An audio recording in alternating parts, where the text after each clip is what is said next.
Hello all, welcome to ICM। This channel is all about learning maths. आज हम NCERT का नया chapter cover करेंगे, लाइंस एंड एंगल्स। या ये ज्योमेट्री का चैप्टर है और इसमें टॉपिक्स हम कवर करेंगे basic terms and definitions of lines and angles, intersecting and non intersecting lines, pair of angle and parallel line and it's property. तो सबसे पहले देखेंगे टाइप्स ऑफ एंगल कि हमारे कितने टाइप्स के एंगल होते हैं। तो एक है, देखो, acute angle. Acute angle means ऐसे एंगल जो 90 डिग्री से जिनकी वैल्यू कम होती है। यहाँ पे आप देख सकते हो 0 is less than x is less than 90 लिखा हुआ है। तो यानी ये जो x एंगल है मेरा, ये 90 डिग्री से कम रहेगा। मीन्स अगर वो 89 डिग्री भी है तो वो मेरा एक्यूट एंगल है, और अगर वो 1 डिग्री है तो वो भी मेरा एक्यूट एंगल है। ठीक है। Then right angle means angle must be 90 degree, सिर्फ और सिर्फ 90 डिग्री ही होना चाहिए, उससे उसके अलावा आपका कोई और नहीं होना चाहिए। तो ये वाई है, ये मेरा 90 डिग्री है यहाँ पे। देन ऑब्स्ट्यूस एंगल में angle must be greater than 90 degree but less than 180 degree से लेस होगा तो वो ऑब्स्ट्यूस एंगल हो जाएगा। ठीक है। अब स्ट्रेट एंगल पे बताया जो एग्जैक्टली अगर मेरी जो ये एस की वैल्यू है ये 180 डिग्री है, वैल्यू मेरी 180 डिग्री होती है, तो ये स्ट्रेट लाइन एंगल हो जाता है, straight angle basically. Then reflex angle ऐसा एंगल जो मेरा 180 से ग्रेटर हो और 360 से कम हो। तो देखो, अगर यहाँ पे अगर आपको ऐसा समझ नहीं आ रहा, तो अगर हम कोई एक्यूट एंगल बनाते हैं, अगर सपोज ये मेरा 45 डिग्री है और पता है आपको कि एक पॉइंट के अराउंड अगर हम कंप्लीट सर्किल की बात करें तो वो मेरा कितना होता है, 360 होता है। ठीक है। तो अभी हम 360 माइनस 40 कर लेते हैं, कैलकुलेशन इजी हो जाएगी। 40 डिग्री तो मेरा कितना आ जाएगा, 320 डिग्री आ जाएगा। ये जो इतना जो है मेरा रेस्ट ऑफ द एंगल है। ठीक है।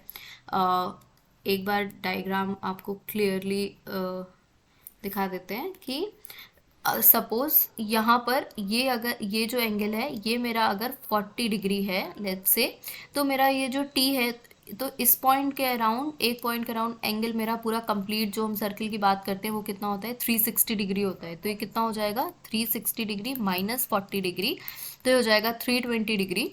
तो टी की वैल्यू क्या हो जाएगी, 320 डिग्री। तो यहाँ पे वही डेफिनेशन लिखी गई है कि रिफ्लेक्स एंगल, जो ऐसा एंगल जो मेरा 180, देखो 320 180 से तो ग्रेटर है लेकिन 360 से कम है, तो ऐसे एंगल्स रिफ्लेक्स एंगल होते हैं। ठीक है। नेक्स्ट पॉइंट हम देखेंगे intersecting and non intersecting line. जैसे as name suggest, intersecting means ऐसी लाइंस जो दो लाइन मेरी इंटरसेक्ट कर जाए आपस में, मीन्स कट हो जाए बेसिकली। तो ये जो है, ये एंगल जो फॉर्म करेगी इंटरसेक्टिंग लाइन, इसे कहेंगे वर्टिकली ऑपोजिट एंगल। क्या बोलेंगे, वर्टिकली ऑपोजिट एंगल। चाहे वो मेरा लेट से ए ओ बी और ये लाइन पॉइंट हो गए मेरे सी और डी, वो एंगल मेरा क्या हो सकता है angle A O B and angle C O D are my vertically opposite angle. एक पेयर आपका ये बन जाएगा और दूसरा पेयर आपका क्या बनेगा, यहाँ पे देखो तो ये भी तो वर्टिकली अपोजिट है। ठीक है। तो हो जाएगा ये वाले एंगल्स। ठीक है, जहाँ पे मैंने डॉट पुट करा है, तो वो हो जाएगा angle A O C and angle B O D. ये दो जो पेयर होंगे ये मेरे वर्टिकली ऑपोजिट एंगल के पेयर्स हैं। ठीक है। और ये कैसे फॉर्म होते हैं, जब लाइंस इंटरसेक्टिंग लाइंस होती हैं। नॉन इंटरसेक्टिंग लाइंस, और आप जिन्हें कह सकते हो कि पैरेलल लाइंस, ऐसी लाइंस जो मेरी इंटरसेक्ट ना करें। तो जैसे ए बी सी डी, ये दो मेरी लाइंस है और ये इंटरसेक्ट नहीं कर रही हो, तो इन दोनों के बीच की डिस्टेंस हमेशा इक्वल रहेगी, तो ये कभी इंटरसेक्ट नहीं करेगी। ठीक है। तो ऐसी लाइंस मेरी कैसी हो जाती हैं, पैरेलल लाइंस हो जाती हैं, और इन्हें कह सकते हैं नॉन इंटरसेक्टिंग लाइंस और पैरेलल लाइंस। ठीक है। एक और टाइप का हम एंगल पढ़ेंगे जिसे हम बोलते हैं एडजेसेंट एंगल्स। अब एडजेसेंट एंगल क्या होते हैं, सपोज ये कोई मेरी एक लाइन डायग्राम है, इस पे है let's say A O B and सी, तो ये वाला जो एंगल है और ये जो एडजेसेंट का मतलब क्या होता है, बगल बगल, तो जो मेरे एंगल्स साइड में होंगे उन्हें हम एडजेसेंट एंगल कहेंगे। तो यहाँ पे एडजेसेंट एंगल कौन कौन से हो जाएंगे, angle A O B and angle B O C, तो ये दोनों एंगल्स हो गए मेरे एडजेसेंट एंगल। ठीक है, सिमिलरली एक एडजेसेंट एंगल्स अगर किसी लाइन पे फॉर्म हो, स्ट्रेट लाइन पे, ठीक है, तो हम उन्हें क्या कहते हैं, लीनियर पेयर ऑफ एंगल। देखो एग्जाम्पल ए, ठीक है, तो ये जो मेरा एंगल होगा और ये वाला, ये दोनों एंगल क्या होंगे, linear pair of angle form, क्योंकि ये मेरे एक स्ट्रेट लाइन में पे फॉर्म हो रहे होंगे, और इन दोनों एंगल्स का सम, एंगल वन, लेट से एंगल वन एंगल टू, इनका सम क्या होगा, 180 डिग्री होगा। तो कौन कौन से एंगल हो जाएंगे, angle A O C plus angle C O B, इसका सम कितना हो जाएगा, 180 डिग्री होगा। ठीक है, और इन्हें हम बोलेंगे linear pair of angle, linear pair of angles.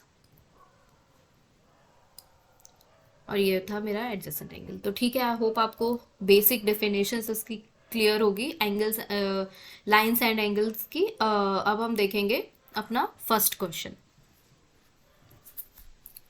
तो क्वेश्चन है, इन this figure ray O S okay stand on a line P O Q. देखो पी ओ क्यू ये एक मेरी लाइन है और उस पे एक रे है, वो है तो रे O R and ray O T R angle bisector of angle P O S. देखेंगे पी ओ एस कहाँ पे है, P O S okay, ray O R and O T और एस ओ क्यू। ठीक है, तो देखो जो ये मेरा एंगल पी ओ एस है, ये वाला एंगल कह रहा है कि ये जो रे मेरी ओ आर है, ये एंगल बाइसेक्टर है। बाइसेक्टर मीन्स कोई जो भी ये मेरा एंगल है उसको टू इक्वल पार्ट्स में डिवाइड कर रही है। ठीक है, बाइसेक्ट मीन्स इक्वली डिवाइड होता है। और सिमिलरली जो रे ओ टी है वो एंगल एस ओ क्यू को बाइसेक्ट कर रही है।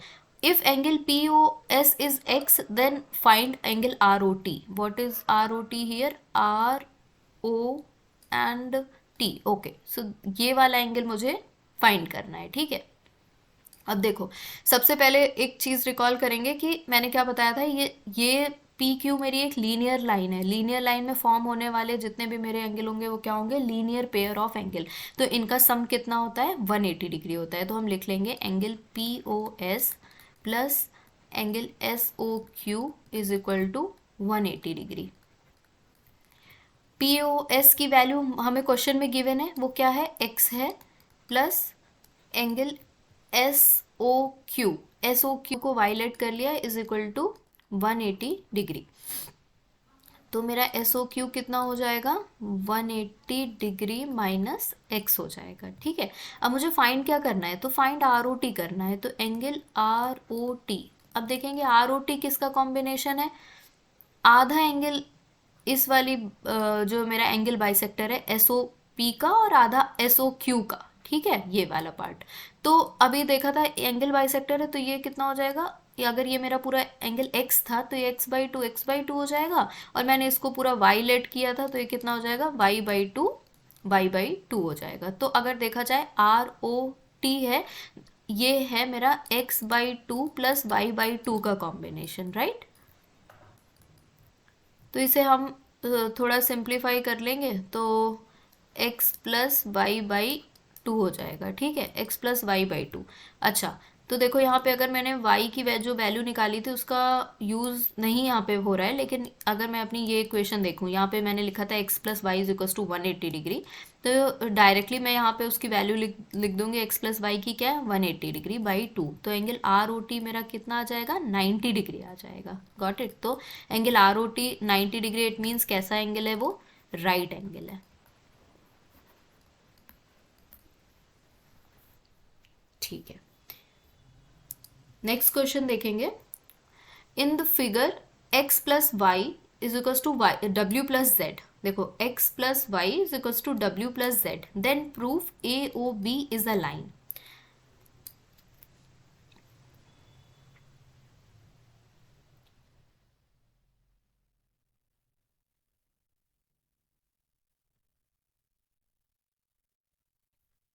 ठीक है। तो देखो मैंने क्या बताया था, ये कैसी ये ए ओ बी हमें एक लाइन प्रूफ करना है। एक लाइन प्रूफ करने का मतलब क्या कि उस पे अगर मैं देखो यहाँ पे मैंने वो पढ़ा था linear pair of angles. Linear pair of angles में हम क्या बोलते थे, दोनों एंगल का सम कितना होता था, 180 डिग्री होता था। तो हम कह देते थे कि ठीक है ये मेरी एक ये linear pair of angle form कर रहा है। ठीक है, अब इसका हम वाइस वर्सा सोचेंगे। अब जहाँ कहीं मुझे मेरे को लाइन कहा है कि prove that it is a line, तो इट मीन्स कि उस पर जो एंगल फॉर्म हो रहे हैं उनका सम अगर 180 डिग्री है तो वो एक लाइन है। ये कन्वर्स रिलेशन है कि मतलब अगर कोई लाइन है उस पे एंगल है फॉर्म है तो उनका सम 180 डिग्री होगा, ऐसा हम अभी तक पढ़ते थे। लेकिन अभी कह रहे हैं कि वो प्रूव करो कि वो एक लाइन है, तो इसलिए हम ये मान के चलेंगे कि इस उस पे जो फॉर्म हो रहे हैं एंगल, सॉरी हम ये प्रूव कर देंगे कि उस पे जो एंगल ये फॉर्म हो रहे हैं अगर वो 180 डिग्री है तो दैट इज़ माई लाइन। तो कौन से एंगल मुझे प्रूव करने हैं, अगर यहाँ पे देखा जाए तो ए ओ बी का है लाइन। तो अगर मैं ये प्रूव कर दूं कि z प्लस डब्ल्यू का सम 180 डिग्री है तो वो मेरी लाइन है ए ओ बी। ठीक है, तो आपको पता है एक पॉइंट के अराउंड अगर हम फुल सर्कल की बात करें तो उसका सम कितना होता है 360 डिग्री। तो x plus Y plus W plus Z, ठीक है, इसका सम कितना हो जाएगा 360 डिग्री हो जाएगा, क्योंकि अराउंड ओरिजिन ओ के अराउंड हम बात कर रहे हैं। ठीक है, अब देखो क्वेश्चन में देखो x plus Y is equal to क्या है, w प्लस जेड है। तो इसकी जगह क्या लिख सकते हैं, w plus Z plus W plus Z is equal to 360 degree. 2 times w plus Z हो जाएगा, क्योंकि यहाँ पे क्या है 2w प्लस 2z। ठीक है, तो 2 कॉमन ले लिया है यहाँ पे। w plus Z is equals to 360 degree by 2। 360 degree by 2 कितना होता है 180 डिग्री। तो देखो यहाँ पे मैंने मुझे यही प्रूव करना था। टू प्रूव में मेरा यही था कि w plus Z plus W कितना होना चाहिए 180 डिग्री होना चाहिए। और आप ये भी कह सकते हो कि जो मेरा x प्लस वाई हो या तो वो 180 डिग्री हो। तो देखो वो भी प्रूफ हो जाएगा। w प्लस जेड की जगह अगर x प्लस वाई हम यहाँ पुट कर देंगे तो यहाँ पे फाइन आ जाएगा x plus Y is equal to 180 degree. आप खुद पुट करके देखना और अगर कोई डाउट हो तो कमेंट सेक्शन में पूछना। तो similarly if the sum of the angles is 180 degree then we can say that yes it is my AOB is a line। तो AOB is a line। Let's move to the next question। Angle P Q R is equals to angle R Q P. अब देखेंगे P Q R कहाँ form हो रहा है, P Q R, okay, and then this is equals to angle R P R Q. Angle P Q S ये वाला angle is equal to angle P R T ये वाला angle के इस एंगल के इक्वल है।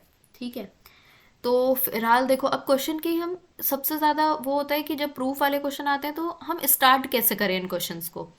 तो स्टार्ट करने के लिए बहुत सिंपल सा वो है कि आपको जो भी दिख रहा है ना, अब देखो यहाँ मुझे भी नहीं पता कि अभी इसको कैसे सॉल्व करेंगे, लेकिन जो भी मुझे दिख रहा है पहले मैं वो नोट डाउन कर लूँगी। तो देखो मुझे एक ट्राइंगल, दो चीज़ें दिख रही हैं। एक हमें यहाँ पे एक ट्राइंगल दिख रहा है, ट्राइंगल पी क्यू आर। और अगर आप ध्यान से देखो हमने बात करी थी यहाँ पे लीनियर पेयर ऑफ एंगल्स की, तो हमें यहाँ पे लीनियर पेयर ऑफ एंगल्स भी दिख रहे हैं। ठीक है, माना कि हाँ ये लाइन इंटरसेक्टिंग है आगे जा करके, बट अगर इन लाइन को ऐसे सेपरेटली आप देखो तो ये लीनियर पेयर ऑफ एंगल्स भी फॉर्म कर रहे हैं। तो अभी तक हमने क्या ट्राइंगल की प्रॉपर्टी तो एज सच यूज़ करेंगे, तो मुझे नहीं लगता शायद इसका हम सोल्यूशन तक पहुंच पाएँ। लेकिन हाँ लीनियर पेयर की अगर यूज़ करके देख लेते हैं, क्या पता वहाँ उससे ही हम इसका सोल्यूशन निकाल पाएंगे। ठीक है, तो लीनियर पेयर जो मेरा पहला फॉर्म हो रहा है वो है angle P Q S plus angle P Q R is equals to 180 degree. This is equation 1। Second है मेरा angle P R Q plus angle P R T is equal to 180 degree. ये दो equation मैंने लिखी जो मेरी linear pair of angle form कर रही है, क्योंकि एक लाइन पे ये दोनों एंगल बने हुए हैं। इनकी RHS साइड इक्वल है। RHS साइड इक्वल है तो क्या हम इन दोनों इक्वेशन की LHS इक्वल लिख सकते हैं? हाँ बिल्कुल लिख सकते हैं। तो हम लिख लेंगे angle P Q S plus, देखो अगर ऐसे नहीं समझ में आता है तो सब्स्टिट्यूशन मेथड भी देख सकते हो। क्या है यहाँ पे 180 डिग्री है ना, ठीक है, तो ये भी 180 डिग्री है, तो इसकी वैल्यू क्या है, ये वाली वैल्यू, तो ये वाली वैल्यू मैं सिंपली उठा करके अपनी इक्वेशन 1 में रख दे रही हूँ, ठीक है। तो एंगल पी क्यू एस हो जाए plus angle P Q are, और यहाँ 180 डिग्री की जगह अब ये मेरी पूरी जो सेकेंड इक्वेशन का LHS पार्ट है वो आ जाएगा, ठीक है। P R Q plus angle P R T. अब क्वेश्चन में क्या गिवन है, पी क्यू आर और एंगल पी आर क्यू मेरे इक्वल है, तो क्या करेंगे, plus angle P Q are, और पी आर क्यू की जगह क्या लिख सकते हैं, पी क्यू आर लिख सकते हैं, एंगल पी आर टी, ठीक है। अब देखो पी क्यू आर की कोई भी वैल्यू रही हो, ठीक है, 10 20 30 कुछ भी, लेकिन इक्वल है तो क्या हो जाएगा, कैंसिल आउट हो जाएगा, ठीक है। माइनस वहाँ पे उधर जाएगा तो माइनस हो जाएगा ना, अभी सेम टर्म सपोज एक्स था तो एक्स माइनस एक्स क्या होगा, 0 होगा, तो कैंसिल आउट हो गया। तो हो गया angle P Q S is equals to angle P R T. देखो ऊपर जो मेरा क्वेश्चन था उस पर मुझे यही चीज़ प्रूफ करनी थी कि P Q S P R T के बराबर है, ठीक है। तो आपके एनसीईआरटी में ऐसे बहुत अच्छे क्वेश्चंस गिवन है। If any doubt do ask me in the comment section. Keep practising. Thank you.